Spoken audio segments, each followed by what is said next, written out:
আসসালামু আলাইকুম। MS engineering learning চ্যানেলের পক্ষ থেকে সকলকে জানাই আন্তরিক সালাম ও শুভেচ্ছা।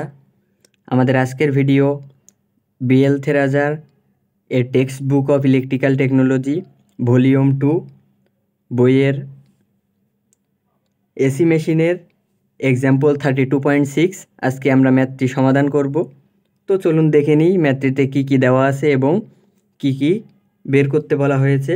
এখানে আমাদের বলছে a single phase transformer has 500 turns in primary and 1200 turns in secondary. The cross sectional area of the core is 80 centimeter square centimeter. If the primary winding is connected to a 50 hertz supply at 500 volt, calculate peak flux density and voltage induced in the secondary.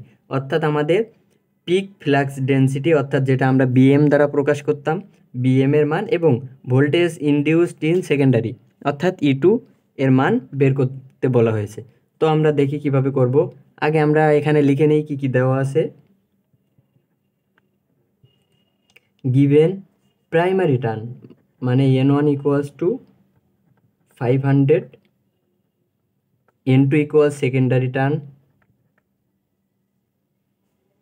cross sectional area A equals to 80 centimetre square বা square centimetre যেটা, তো আমরা এটাকে মিটারে নিয়ে যাব, তাহলে কি হবে 80 ইন্টু 10⁻⁴ মিটার স্কোয়ার। কী করলাম আমরা জাস্ট সেন্টিমিটার স্কোয়ারকে মিটার স্কোয়ারে নিয়ে গেলাম।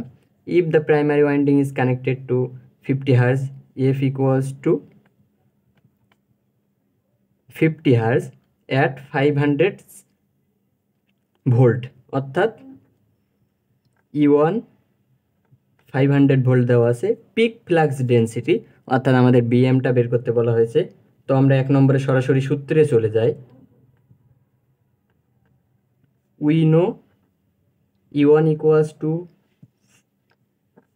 4.44 F N1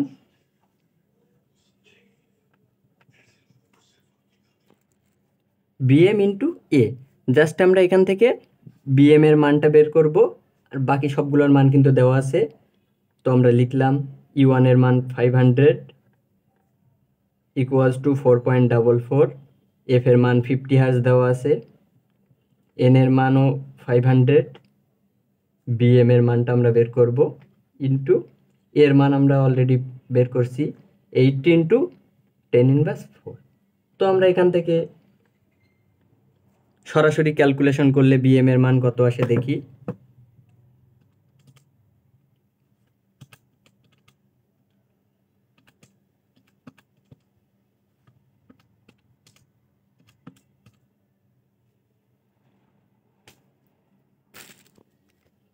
আমাদের বিএম এর মান আসছে 0.563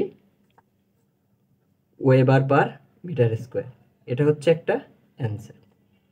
তো আমরা একটা অ্যান্সার সহজে পেয়ে গেলাম সহজ সূত্র ইউজ করে। এখন 2 নম্বরে বলছে voltage induced in the secondary অর্থাৎ সেকেন্ডারিতে ইনডিউস ভোল্টেজ যেটা আমরা E2 জানি, E2 এর মানটা বের করতে বলছে। তো আমরা 2 নম্বরে সহজ সূত্র আমরা রেশিও সূত্র দিয়ে এখানে বের করব। তো আমরা এখানে লিখব we know E2 divided by E1 equals to N2 divided by N1। তো আমরা E2 এর মানটা এখানে বের করব।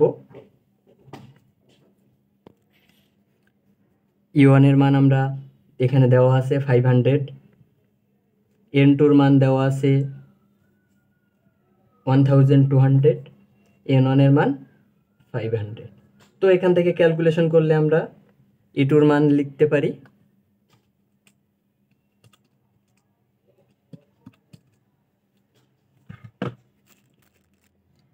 তো আমাদের E2 এর মান হচ্ছে 1200 ভোল্ট। এটা আমাদের অ্যান্সার।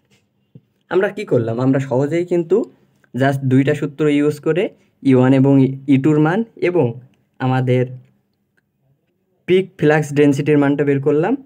আশা করি ম্যাথটি সকলে বুঝতে পারছেন। যদি কারো কোথাও বুঝতে অসুবিধা থাকে অবশ্যই কমেন্ট করবেন। ধন্যবাদ সবাইকে।